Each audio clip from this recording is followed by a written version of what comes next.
Hello. Hi. This room's very echoey. Oh my god. I do not like how loud everything is. Hi, this is Gunnar Leatherwood, and I'm going to be doing a sketchbook tour. I haven't talked in a long time for more than 30 minutes on art, so hopefully I can fix my voice a little bit. But this is my sketchbook going from, I think on the back it says started December 14th, ended January 11th. So that's about a little less than a month. This was the sketchbook I focused on in the last month. I focused on it the most. I still worked in bigger, smaller books, but this was the one I always had on me. That's how I typically try to do it. I tend to still do work on my iPad or in bigger books like this one. This Medicine at Sea book that I got from Ex Libris Anonymous. Most of these I did around the same time as this book here. But this one, like I said, I always carried it on me, but I won't waste too much more time, and we'll just get into it. That's the front, this is the back. This sticker I got at Mission Beach, California. This sticker I got, I want to say, from some anime shop in a mall. It was like a sticker pack of Dragon Quest. This one I got from a small artist in Hawaii. It was very nice. This one was from a comic shop also in Hawaii.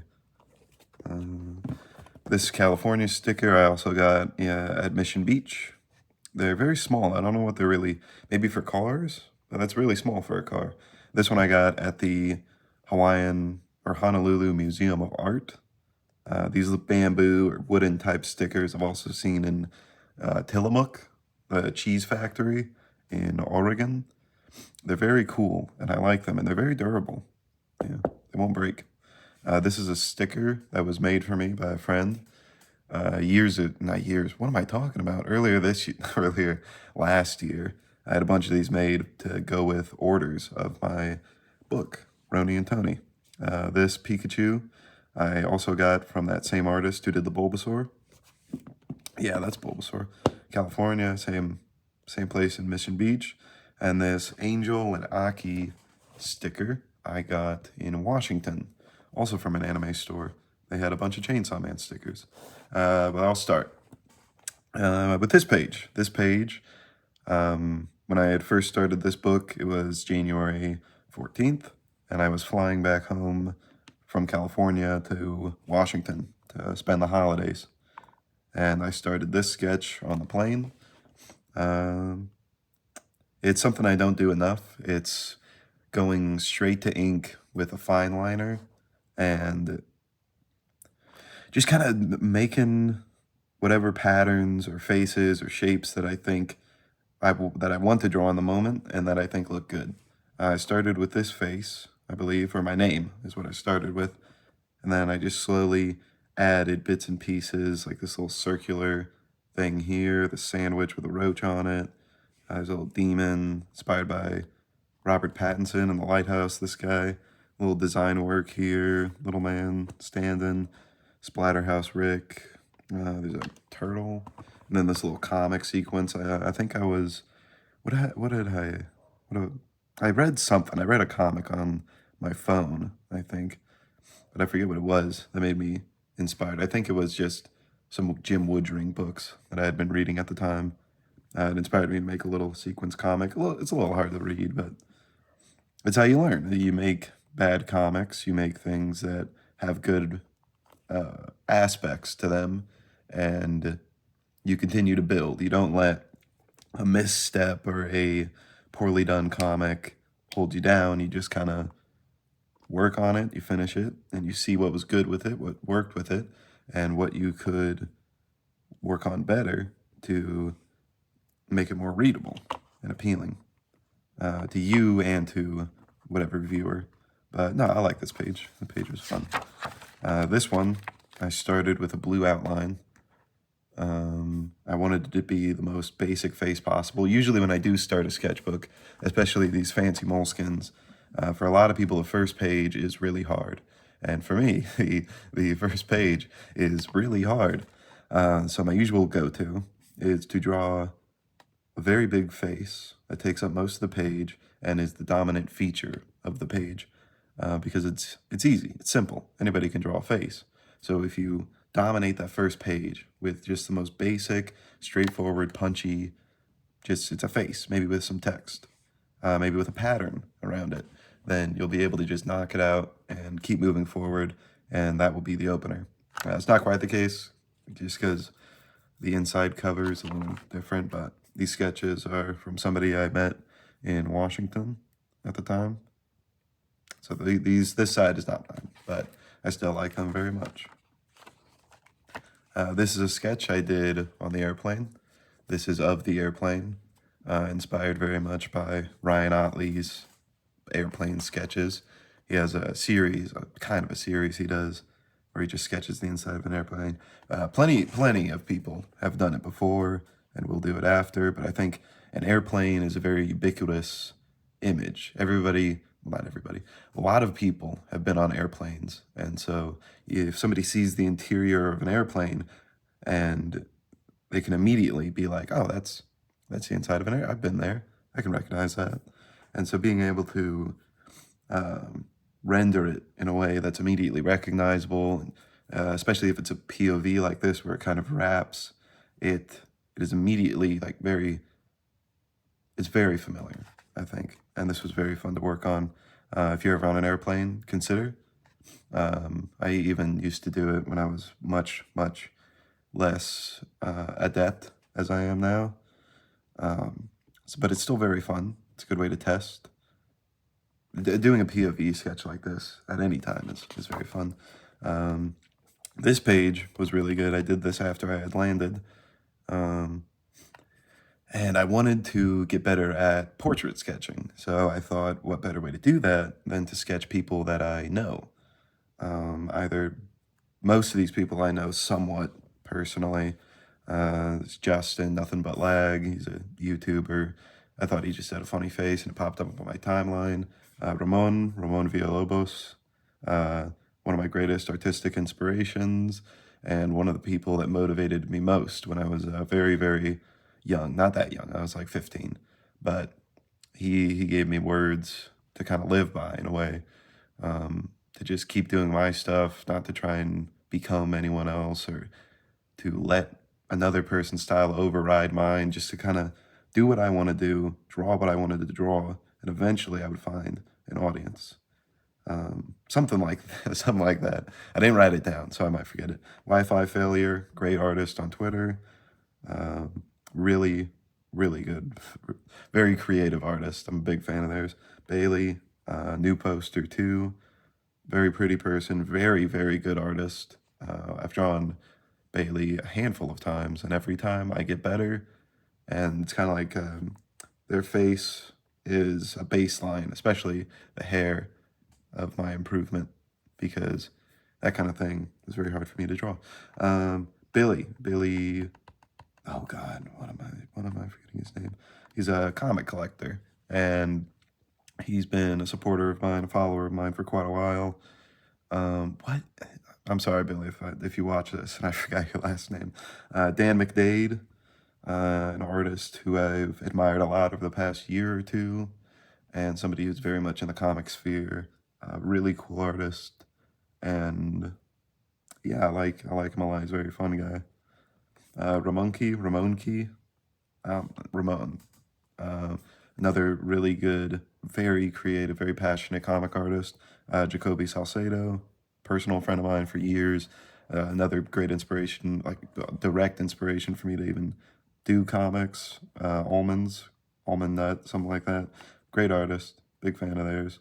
Robin, she is really good, salamanding. I'm sure you've seen her work. Very good. Artyom Trakhanov, I don't think he's gonna Okay, yeah, but maybe top 5 artistic inspirations for me in terms of rendering and in terms of how creative and how much you can push a style. And then, not Bunny Moth. Hmm. I forget, I didn't write the name, but I do know exactly who this is. Bunny something. I forget. But let's move on. There's also Adam Friedland, but ignore that. This drawing here is horizontally oriented, but this is the Capitol building in Washington, and I don't do enough environments. Environments, I know for everybody, is really, really, really, really difficult to nail down. But for this one in particular, I drew the very, very basic, rough outline of where the trees were, what types of trees they were, how the building was oriented against both the horizon and the tree line and the water line, and how the water line kind of gave a little bit of depth. The clouds I just kind of made up, but it was afterwards, after I'd already left that spot, that I had inked it. And what I tried to do was use the same inking style I would use for something I had made up, but use it to kind of fill in the blanks of what I may have forgotten about the location and make it look good and feel good, even if it's not totally accurate. I think that's very key for why this piece was so much fun. This one, lyrics inspired by an Illuminati Hotties song. It's pretty good. This is something I do a lot, where I take a very basic figure, or what I figure is basic, and do something to them just disaster, just mean, like blow their head off, or even just have them standing there, feeling some sort of very exaggerated emotion represented through like injury or something.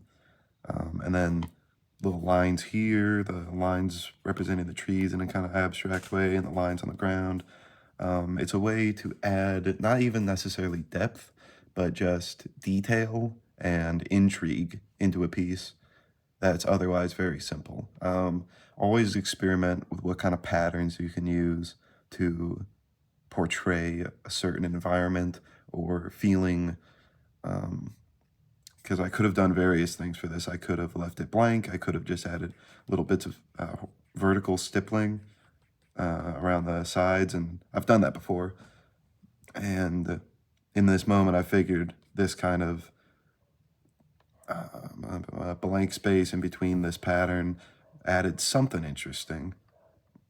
There's also this little trick here of the horizontal lines alongside the limbs and the parts of the body that are facing away from the camera.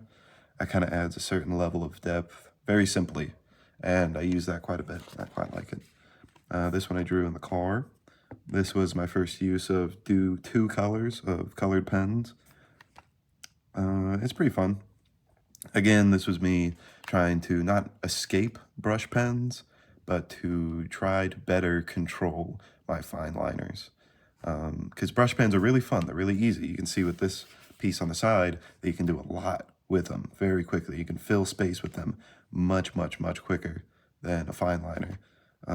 The time it took for me to even do these vertical lines is nothing, or it's very different from the time it took for me to do Lockjaw's ears and his muzzle, I guess, or these Kirby crackles, and it produces a whole different result. So with this kind of piece, I did this kind of just random pattern and little details on their faces.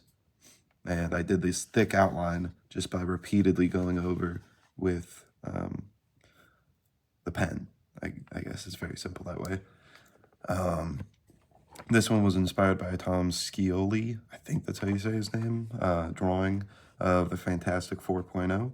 And I wanted to kind of interpret that in my own style because I thought it was a very fun team up. You can see here there's a little grid at the bottom. And then there's just these random lines here.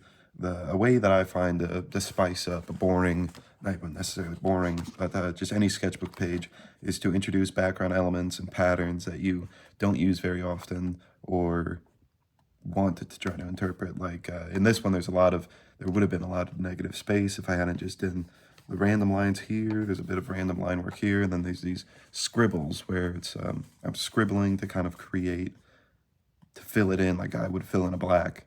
And then there's little dots here, little boxes, random stuff. I think the thing that makes a sketchbook page the most fun is random things, just random patterns and whatnot that kind of accentuate the, the just aggression of the page. This one's rather simple, but there's more examples of that. This is like a feral Santa and then a lady. I don't draw enough ladies or feminine presenting people. So what I wanted to do, I wanted to draw feral Santa, but I was like, what can I do to add more to the piece? Oh, I can add in an opposing image, that being someone in a dress with sneakers on and a little Santa hat. And so that's what I did. This piece took a little bit of while of thinking to kind of make it really jump. There's these overlapping lines here to add a little shadow to the Santa. His beard trails off into these little tendrils. I find that very fun. And then after I'd already inked the full piece, including the Santa lady, I added in these horizontal lines, and I don't know. I didn't know how I felt on them at the time, but in the end, I think it worked out pretty well. You can kind of see, too, the candy canes sticking out of his back have little whiteout marks going through it because I hadn't planned for them to be candy canes. I don't know what I had planned, but I did it after the fact, and that's what makes it fun. You can kind of change things as you finish or as it's done or moving along. Another aspect of this that I like a lot is the Santa hat that goes totally horizontally parallel to the top of the page, but leaves a little bit of white space. It's almost like a frame, and I like that. This one, bunch of checkerboards. I love checkerboards. These horizontal lines. It's another example of throwing in a pattern where it's not necessarily needed, but it's fun for you because you can figure out what kind of patterns you like and what you can evoke with those patterns. I love checkerboards. I think they're fun. The more you manipulate them, the more fun they are. Even if you do them totally straightforward, I think it is worthwhile to learn how best to use checkerboards. Shout out to Artyom for that one. And then this is a road that goes by my sister's house. It kind of dips down and goes back up. This was a fun bit of perspective, and this stippling around the bottom was very fun to do. Another thing that I think might be showcased, yeah, somewhat here, is like a sort of visual white noise. Of course, yeah, no, visual white noise in a drawing. I personally have a few ways to create white noise within my drawings. You can see on this page, I see the ground around the bottom of the trees to be my own version of white noise. It's these slightly curved, overlapping lines. It can represent dirt, it can represent rocks, it can represent anything, like just an abstract continuing darkness. Like this piece, there's these little divots in the ground at the bottom here beneath the feet, and then that goes into this background, which is kind of like a more muddy version of this cubic background, which I also love to do. Then these rocks with a heavy black shadow. I'm not sure how much I like this piece in particular. I don't think it reads super well, but it was fun. And in the moment, I was thinking the same thing. So I thought, how best can I make this more interesting? And that's when I added the background. I added this little pattern here in the fingers, a pattern I don't do too much, where it's like diagonal, diagonal, diagonal, diagonal a bunch of times. I messed up the hand over here in a way where I added more fingers and made them long and weird. And then I added this diagonal continuous line I was about to say BG. I can just say background, in the background. And I thought that turned out kind of fun. These two I did in the car. I won't say which car. This is a Raiden I did from memory. It's very daunting, I think, to draw a character that you're not super familiar with or that you don't draw a lot from memory, because if you mess it up, then you're gonna hate it. I've had that so many times where I've been like, oh, I want to draw this character, but I don't want to look at the reference. Or even if I do look at the reference, I'm constantly going back and forth on the reference to my drawing, reference to drawing, reference to drawing, because I so badly don't want to mess it up. But there are some good medium characters to where, like Raiden, I think, for me, personally, where I can think about what Raiden looks like, and then play with that and kind of make it my own in a way. And that's what I did here, and I thought it was pretty fun, if a bit simple. Sometimes I do think I could do more with a drawing, but I liked this. I like the little spiral head there. Introduce foreshortening in interesting ways as well. You don't necessarily need to have every drawing where the character is reaching out at you with its fully extended hand, and the foreshortening is all on the fingers and the palm, going down to the forearm and to the shoulder and all that. You don't really have to do that all the time. But if you have a little element of your drawing where you can introduce foreshortening and a bit of perspective, if anything, just to challenge yourself or to further that skill, like here with the spine going around. Try to find a way to do that, because it's not a big deal. It doesn't do too much, but it's enough for you to kind of keep learning it for yourself and forcing yourself to introduce it to other parts of your drawings, because it's always useful. Like here, this isn't exactly foreshortening, but it's a perspective of a road going down and the way that the hills go like that. And then I never plan out my perspective. I never use a grid. I think that's somewhat evil of me, and I wish I had the capability to actually set up my drawings a lot more proper. I've kind of learned perspective in a way that is incorrect, or that is not by the books, but I think it works for me. And I think at some point I will be able to use this kind of messed up knowledge of perspective as I have it and mix that with proper perspective rules. And this is a window with some trees. Trees are really hard to draw, I'll say that much. But eventually you'll get it and you'll find a way. Don't draw all the bark on a tree, I'll say that much. Do not, try not to. There's a lot of other ways that you can break down a tree's patterns without drawing every individual piece of bark. You could do like this one where it's fully cross-hatched and all lined up, or this one where there's just little marks. If you try to do a consistent pattern over the whole thing, it's going to be muddy. It's going to be weird. If you can make it work, honestly, more power to you. But try to use patterns to your advantage as a sort of short form or a shorthand. Like this. I like this. This one's fun. This is probably one of my favorite pieces in this book. I used some screen tones, and I drew the dining room table at my sister's house. There's a bowl of candy, chick pop, cinnamon, kettle corn, and various other things. But this was very fun. In the moment, it felt a bit arduous, especially to draw the candy and to get everything properly laid out on the table and to plan it out. But going over with blue line first for the sketch and then going over was very important, I think. You don't need to do everything straight to ink. I do very little straight to ink. It's a very good exercise, but don't think that you need to be so quick and be so, because that's not how you get great pieces. Great for you. Great for you. It's good exercise, and I did it a lot when I was younger, but don't be worried about doing a pencil sketch first. There's nothing wrong with it. This one I did a actual pencil sketch for, not a blue line. This one was very fun. More messing with patterns and composition. There's this one black line that goes all the way down, big thing of text. And it's a bit of a mess, but it was a fun mess. And it's centered around this idea of a circle with various things going out. Yeah, I like this one a lot. I don't think there's too much more I can say about it. Definitely mix up your patterns. You can see there's not many straight lines around it. There's a lot of curves, a lot of sharp edges, and I think that is fun. This one was, it's a Moomin, doing a little Christmas, doing a little holiday, snow time, cheer. This one was really fun to conceptualize and figure out because it was very simple compared to a lot of what I do. And this one was really fun, utilizing screen tones. If you can get screen tones, use them. They're fun.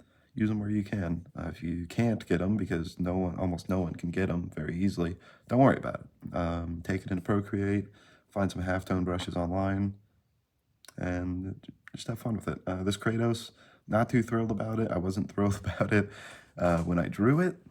I think I just wanted to draw Kratos, and it turned out okay. I had a vision in my head of like really bulky armor, because eventually in like the end game of God of War Ragnarok, you can get him in like really bulky armor, and I thought that looked cool. Yeah, I don't know about this one. Not a great fan of it. The screen tones look a bit lazy, but it's fine.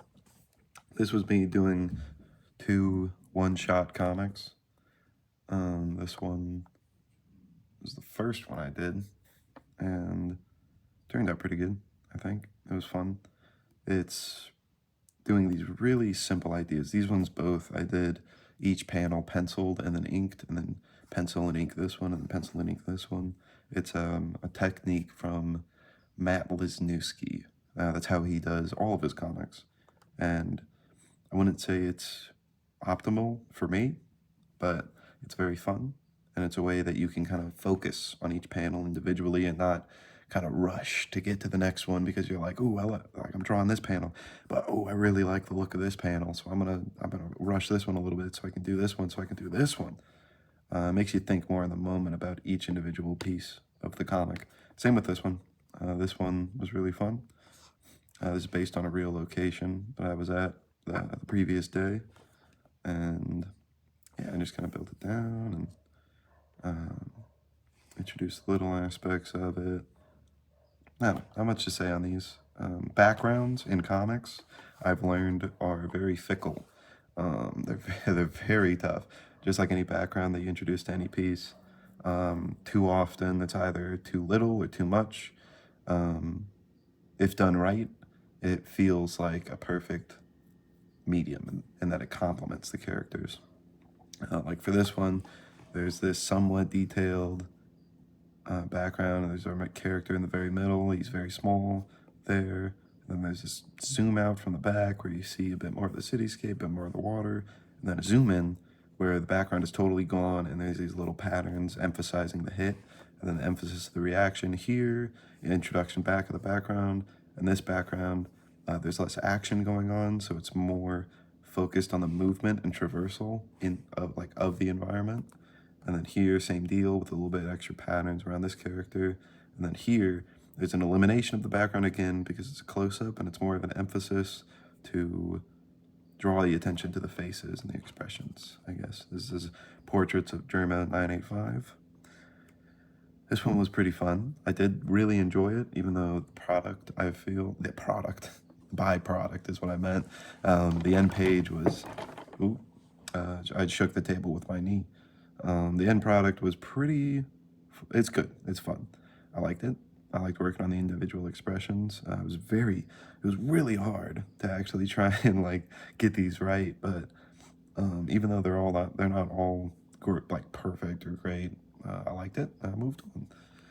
This one was really fun. I just wanted to do a big pattern here of swirls and whatnot, and I wanted to do 2 random little scenes of environments. This is very, very important to me, is remembering and doing these little vignettes, like little snippets of scenes. Do not feel as if you need to dominate the page with one central subject, ever. Do never feel like that. In a sketchbook, feel free to divvy out the page however you feel correct. Like with this, I had no idea what I was going to do on this side, but I knew I wanted to draw this, and I knew I couldn't make a whole page out of that. So what I did, I made it into a panel, and then I started with the big lines and then slowly added around it. And then I sketched with blue line, I think first this profile, and then I was like, well, what can I add to the page to both emphasize the profile and draw something that I don't usually draw? So I decided on the little panel vignettes. So I did a mountain with a lot of heavy spot blacking, and this train yard, a little freight train on it, I guess. And then these spiky patterns, it's another version of visual white noise where I can just do these patterns very easily and it comes out pretty well. Gray aliens, I quite like this one. The orientation is very non-traditional. You just kind of just standing, not much on anything. This guy's popping out of nowhere. This guy's actually in the scene. and then the bed. I like this checkerboard pattern where it's a consistent diagonal throughout. Building little scenes like this is hard for me, but I think it's an important aspect of sketching, is to draw things that you're not totally used to. This one is kind of the same deal, where I tried to make a design of sorts. At first, I was kind of nervous when I drew this, don't know why. So I first started with just the face, and I was like, this face is boring. What can I do to make it interesting? And so I tried to introduce something that was more interesting, like eyes that go around and do a sort of open mouth. And then I was like, well, what am I going to do now after I had finished sketching that?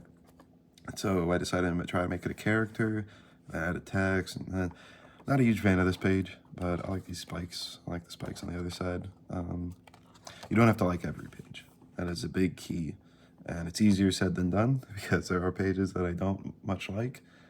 This one I did when I was very just kind of melancholy in the moment. So I needed to draw something that was very repetitive. So I did these lines, I did a character here and a sort of a character here, and then lyrics from, I think, a song I was listening to at the time.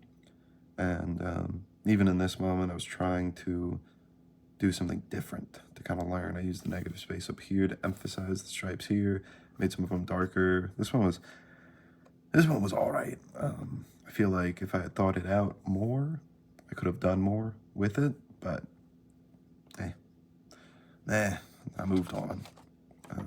This one is one that I like the idea of a central character with kind of these spikes and whatnot dominating the page, and then in the background just all these very, like, the same line thickness throughout, all these patterns going into each other. I think it's okay.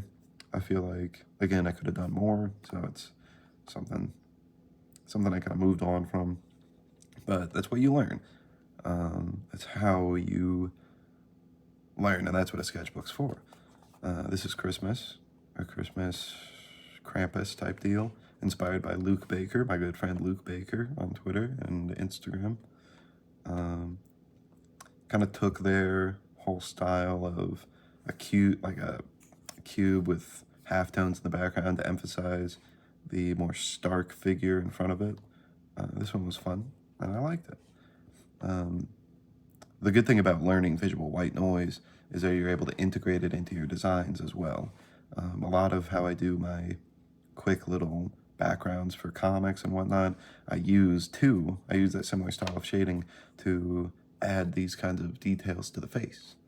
And other aspects, such as these flowers, or this necklace, and somewhat to the bag where it's that relatively traditional cross-hatching over it. This one I did when I was drunk, so it was very sloppy, but I knew I wanted to draw something, and I wanted to draw something I can do, so I did that.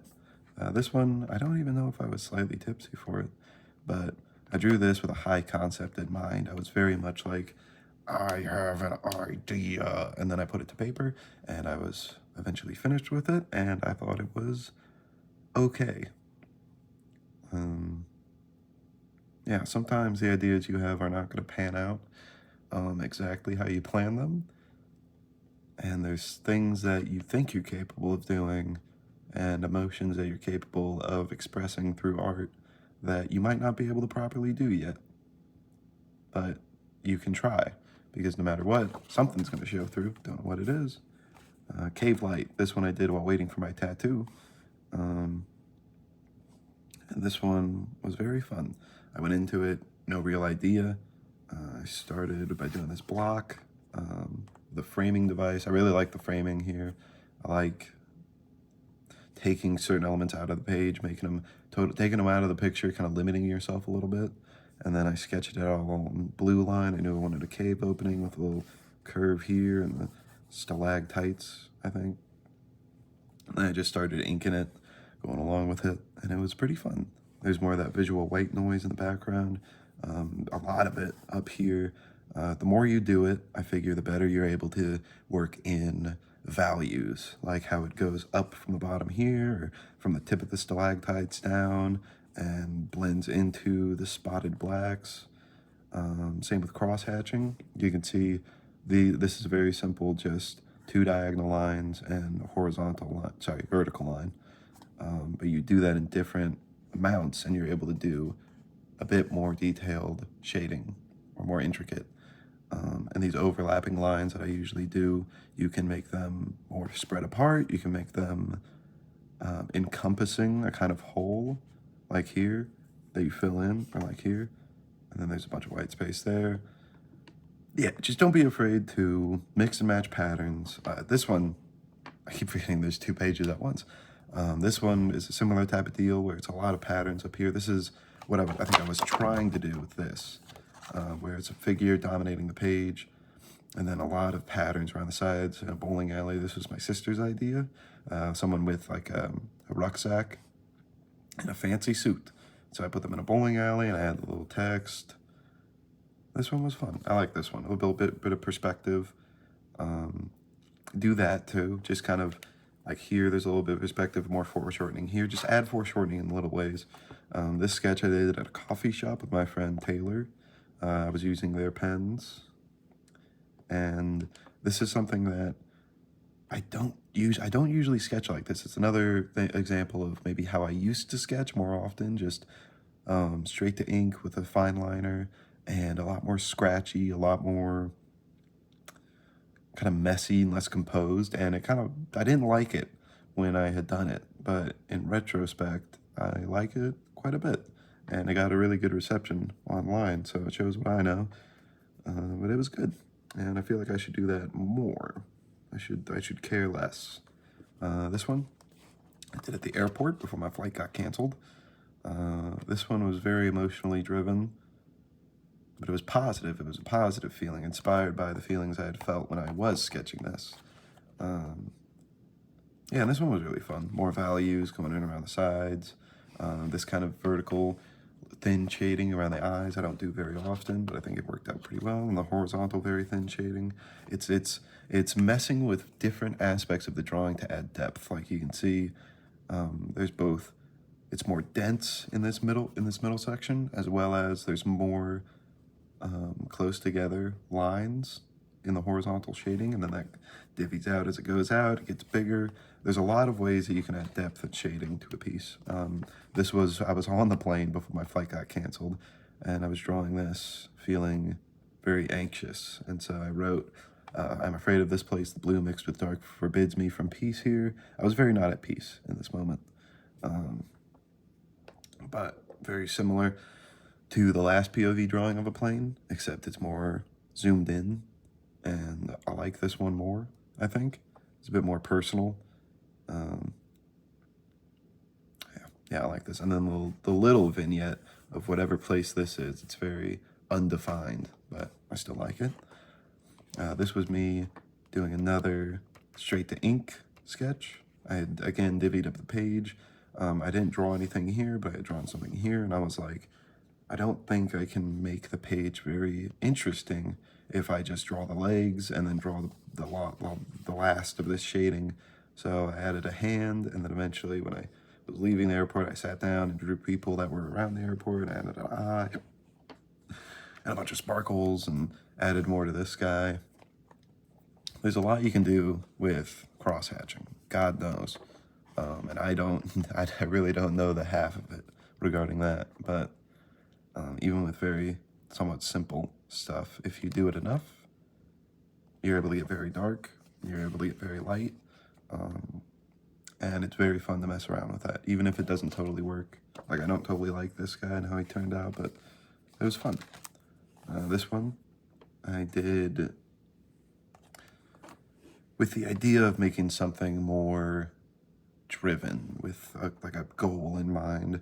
And so I had the creature, I had a big face and a big hand, and then I just added these patterns around. I just threw in this guy for fun, and then I slapped screen tones on it. This is me trying to be a bit more intricate and thought out with my rubble, with my white noise. Same with the face there. The biggest compliment I can say the way to compliment that visual white noise really well is with absolute negative space, kind of like how this face doesn't have much detail on it or any at all, and it's immediately next to all this stuff, immediately, as well as this. It kind of adds emphasis and whatnot. I don't know, but I like it. This one is probably the most fun series of pages in the book. So there's this guy who I did with blue line, and I really don't know my thought process. I love when people throw in things like arrows or little iconography throughout their drawings or throughout their sketchbook pages. I love it. So I try to do it here along with some text, more white noise, and patterns and whatnot, spikes. And then this one, the reason that there are 2 holes in the next 2 pages is because I cut out my sketchbook pages so I could make them into little tickets to Dragula for a friend of mine. And it worked out really well because these were really creative pages. What I did here, it was a little window going to the next page. So what I did, I changed what the body looked like and what the body was doing. So now he's stepping on this dude's head. He has a little spaghetti arm. And then what you could see in this last page was only these eyes and this mouth. So what I did here was I added to what was around the head, this little scene here, and then a face here that goes down into something of like a telephone pole with more patterns and checkerboard. And then the next page, I totally changed what the face looked like for the guy on the left page, totally changed the body, kept it being stepping, but I changed it slightly. And then here, all you can remember from the past pages is the mouth and this little waterfall. So I totally changed up the kind of feeling that it had before. But not totally, I won't say that much, but enough to where it's fun. And this mouth that has been seen throughout the whole thing is finally fully revealed. And I think this was a really fun series of pages. This is another thing I love. I just love very stark and punchy character designs like this. I like doing them. And then simple shapes like this, contrasted against heavy patterns like that. And then another vignette of, I think it was Spider Hole. It was a picture on Twitter of like a cement covered in coins. This one was another bit of sketchbook messing around with this frame. I think I had cut out a piece to put in my Secret Santa gift to draw something on that. And so I used it as a frame for this piece following it. This one I really like. This was me messing around with patterns. It's trying to do the kind of Wrightson rock work, which is incredibly hard, and it is fun to do. The lines are going into each other and whatnot, and then me kind of going back to what I know of almost like brickwork, but a lot more loose and feathery to do this rock arch, and then the cubic little patterns there. And I like this one. Another, again, the stark figure emphasized by everything around it. I quite like it. This one was inspired by a painting I saw of somebody. It was a portrait of drawing by the river, and so I thought I could draw something like that, and so I tried to. And it's all very abstract, but I tried to integrate items or parts of it that were more real, like pebbles by the riverbed, mushrooms growing on a tree, this little bit of grass here, but everything else is just kind of comfort zone of patterns and whatnot. This was an unfinished sketch of my sister's stairway. It's always good to leave a sketch unfinished if it does not call to you, or if you do not think you could do it properly or compelling enough. Never be afraid of leaving a sketch page unfinished. This one I did on the road to my grandparents' house. This one was very fun. I really liked how this one turned out. This design I like quite a bit, the baggy clothes, this road guard on the side of the road, and then these houses I saw on the side of the road. I only saw them for a moment, but I sketched the idea down really quick to have the trees here, and then the houses going down and almost kind of following the road guard, and then a sign saying leaving. There's an Eva unit there for some reason. This Santa was on my grandparents' table, and then everything else I made up, kind of like candy cane poles here, and the mountains, having this hatch heavy kind of shading, and this reindeer, this whole thing on the bottom. Yeah, no, I wasn't super thrilled with it, but I liked it. This is Asura from Asura's Wrath. This one took me a little while, But the idea I had was that I knew I wanted it to dominate 2 pages. I wanted it to be a full 2-page spread. And so I did. And it took me quite a while to be happy with it. I wasn't quite sure where to put shading, how best to emphasize it, how to make it look like Asura, or make the pose not look awkward. I think it still turned out kind of awkward, but I like it. I like it quite a bit. It was very fun. This one was another straight to ink sketch, and I was very kind of afraid of it. I think I started this one on the plane, but gave up because I wasn't feeling it. Then eventually I picked it back up. I like the patterns here, though. I like the little moment of action. I like the shading there, the negative space there. Yeah, yeah, I guess just throw something in, and then if you don't like it, especially if it's already inked, try to make yourself like it by working on it a little bit more. There's no harm in abandoning it, but there's also no harm in just throwing the kitchen sink at it and see what it can do. This one, I wanted to draw Blanca, and I was like, well, how can I draw Blanca? Oh, I could do something like the Asura, where it's just a big focus and he's shooting electricity. But then I was like, but what would Daniel Warren Johnson do? For a specific example, I was like, ooh, what I could do, I could shrink him down and make him a focal point of the scene, but not necessarily in action or totally driving the momentum of the piece. And so I put him in this little swamp environment, added the lily pads, a stump, a tree, and then a little skyline of sorts. And this one was really fun. This one was one of my favorite pieces in the book. The shark, in my mind, I was like, I want to do something real simple for this spread. I want to draw a shark. And so I drew a shark. And then I did the seafloor. And for the seafloor, I just kind of sketched out very basic outlines of shapes, then just slowly added to it as I went along. And this one turned out pretty fun. I think it's a little simple, but that's always good. I mean, okay, I'm not going to say that. I'm not going to say it's a little simple. It's got a lot of detail on the ground floor. But in creation, it was mindless, kind of. But it was very fun, and I liked it a lot to make. I was thinking about putting screen tones on the shark or the background, but when you have a divide in the middle of the page and you try to put on screen tones, you have to separate it, and I didn't like that. This was me starting to do this light green, dark green style of inking, straight to ink.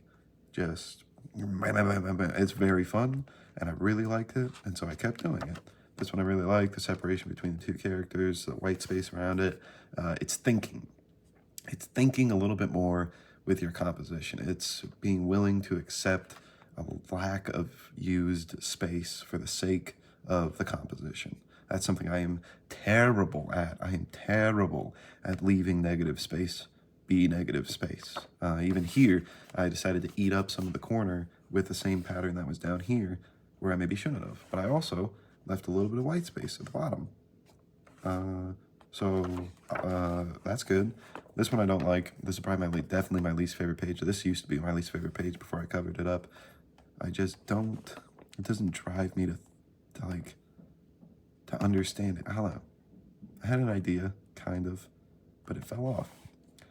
This one was something else. I was using a 12 micron for all of it, and it sucked, and I didn't like it. And then I went over it days later, and I like this one more. Something I learned with hatching on a face, especially, you do too little, and it's fine. But you do a heavy amount somewhere around maybe like the smile lines or the eyes, and you don't do it anywhere else, and it's bound to look a little bit freaky. I've had a lot of times where people say my characters look like zombies when it is a very regular figure. But it's just, I put too much hatching or emphasis somewhere and it makes it look scary. Like this one is obviously meant to be grotesque, but if somebody told me, oh, what are you sketching a zombie? I would freak out in my mind. I'd be like, no, I'm drawing a character. Just because it has grotesque features and an ugly face does not make it a zombie. That's fine. That's just me. That's just a nitpick I have with how people perceive some of my work in real life. That only really happens in real life, not really online. This one I quite like, this bit of foreshortening here. I don't know if I mean perspective, whatever. This one I like. All straight to ink, and the little green line first, and then over with the dark. Same with this one. This one's no one in particular. It really wasn't. I think it was, but then it wasn't because I said so. This one's second least favorite page. I did this on a very off day for me. It was after I had sketched these, but I got home and I was like, I gotta draw something. So I was like, oh, I'll draw something different, and it sucked, and I don't like it. This one I had just read the Arkham biography book, the Arkham Handbook, and there was a piece with both this style of lettering and this kind of cascading hatching, and so I wanted to replicate that. This was drawn around the same time. Both of these were self-portraits of sorts, and these were very fun. I really liked throwing in all these patterns in and trying to, for this one, I had done a car interior. That was different for me, but trying to recall that from memory was very fun. And then this one is a lot of grids and whatnot. This one was also really fun. Again, straight to green ink, and then over it with dark green. Really, really fun. I had in mind kind of like old school fantasy art, and not necessarily Warhammer, but like heavy metal or Mobius work, where it's very haunting and somewhat simple in why it's haunting, but it's fun to look at. These little spirals and towers here, really like how those turned out. This one was another kind of emotionally driven piece. Wasn't thinking of anything in particular, but this is a phrase that I had thought up in my brain, and I wrote it down with this character and then illustrated what I think is the same character twice more.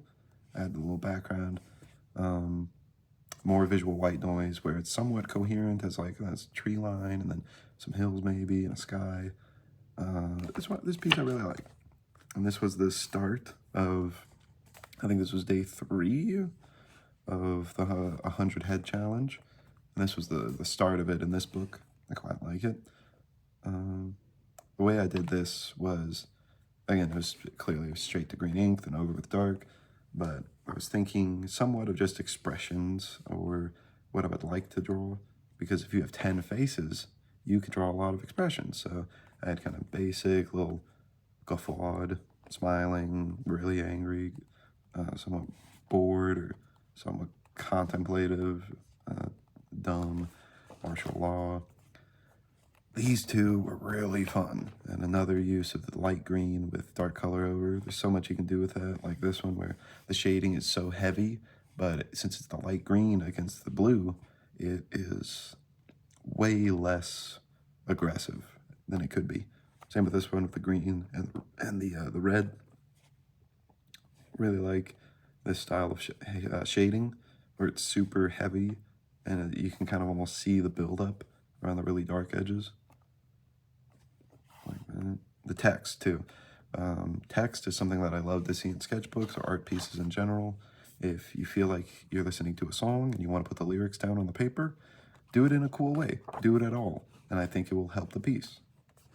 This is more 10 heads. This is a bit of a different composition. The way I did it was like these are the eyes, and then bridge of the nose, and the center of the temple. That's not the temple. Cheekbones. This one was fun. This one was fun. More 10 heads. This one counts as a head. It's the inside of a head with these various patterns, this swirly stuff in here. Hand me what I need. 6. It was day 6. This one, I wanted to draw nobody. I didn't want to draw anybody. I just wanted to draw shapes kind of stuck together. So that's what I did, and I think it was pretty fun. This one, somewhat of a self-portrait. I wanted to do screen tone heavy, otherwise relatively simple composition-wise. I like it a lot. I don't know how well it turned out, but I quite like how cohesive the shading on the sweatshirt looks and the pants. Yeah, I like that one. There's more 10 heads, and for some reason that's where I put my bookmark. Yeah, this one was also fun. I think I kind of phoned it in because I went all brush pen, which I did on the last one too, but this one was really fun to do. These two I drew while I was at a comic artist meetup here in San Diego. And this one I was kind of messing around with screen tones, somewhat showing off with them. And then this one I wanted to do a comic. So I did some simple iconography with the cross, and then made it kind of similar to what I was reading at the time, that being 8-Ball, Zabaro. There's a guy at the meeting who talked about Zabaro, so I was like, I'm gonna draw Zabaro. So I drew Zabaro, and I love Zabaro. And he was very fun to draw. Something I like to do is just add these jagged shapes around the edges, where there's less detail, like at the boots or at the top of the head. That way, it almost works as a funnel to kind of get you up into where there is heavy detail, and that draws you to the rest of the piece. This one was really fun. Another example of perspective, working really well in my favor. More screen tones, this very heavy pattern here, these panels, very easy way to do perspective. Do a grid or separated elements of a grid, because that is the easiest way to show perspective and depth. It's very simple. Good way to learn, in my opinion. This is maybe one of my simplest pieces I've ever done in a sketchbook recently, and I love it a lot. It's very thin lines, very heavy hatching, but it takes like none of the page to get there. I quite like it. This one was a comic that probably took me much longer than it should have. I think I was kind of hopping on and off it while making dinner one day, and it's a very simple little dialogue, but it has a deeper meaning to it, I guess. I like it. I think it's fun. Fun little design. I like the columns. It's a bit of an environment. I quite like it. This is probably my favorite piece of the book. It's really good. A lot of people like it too. I like the difference, very, very clear and stark difference between how not empty, but how most of this guy's shading is these heavy spotted blacks, and everything around it, including this environment and everything else, is this thin line, either stippling or cracks and crevices and whatnot. And I quite like how this one turned out. It was very fun. This one was straight to ink. Again, not something I do very often, but I first drew this waffle, and then the satellite to match the circle shape, and then a cube around it, and a hand going there. I built it up, and this one I was trying to do an overhead view of like a swamp. I drew Ryu. You just kind of throw in whatever you want to make it fun for you. And then, in my mind, at least, it's still important to make sure the page isn't totally taken up by ink. So to leave like a deliberate strip of white of negative space, it's pretty important to me. This is day 9, I want to say, of the 10 heads, of 100 heads. And this one was pretty fun. Bit of perspective on the guy's mouth, all busted apart. And then all the faces still clumped together as they would be in any other composition. It was fun though. I like the background. Very fun. This one's all 3D, day 9. This one's day 9. This is all straight to ink again with this blue line. This one people liked a lot more than I think I did. But I still had a lot of fun with it. I think the faces I was able to do with this pen were very unique, and I think very fun. This one I had laid down some watercolor for without really knowing what I was going to do with it. I still like how it turned out. It was a little straight to ink over top. This one's okay. I think the idea for it was kind of alright, of this it's just kind of like sharp-headed figure with a little bit of intricate armor around some rocks and runic stones or whatever, but I don't think it turned out too good. Dalsim vs. Charlie, very good piece. This one, maybe the most fun I've had with the drawing in this book. I've had fun with most of them, but this one was very fun to figure out, and very, very amateur perspective on it. I think it still looks good, but there's probably a lot of rules that I am breaking with this. This is the final day, day 10 of the 10 sketches, and it'll also be second to last page of this book. This one was really fun. I actually think I probably had more fun with this than any of the other pages because the faces feel a lot more deliberate. I took a lot more time on each one. It was really fun. And then usually when I make it to the end of a sketchbook, I sort of give up and I just do this very quick sketch, and I can never bring myself to draw on this final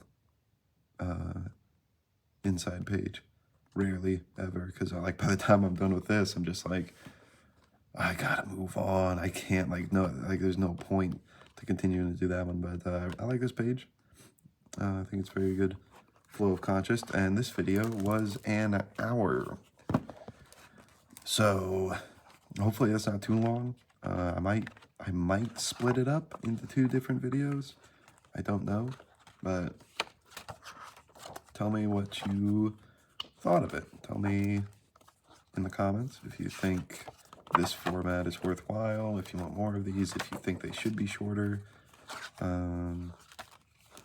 Yeah, hopefully I gave some good advice as well. I spoke a lot. I spoke for an hour straight on this whole book, and I feel like I kind of sped through it by the end. I kind of got in a lot of tangents, but that's usually what happens with these videos. Thanks for watching, and I hope you got something out of it.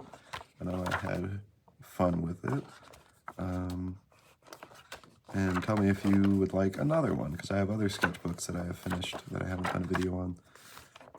So thank you for watching and for supporting if you're here from any of my social medias. I'll have those in the description, by the way. It's the same as my name. You look me up anywhere, it's Gunnar Leatherwood. But thank you for watching.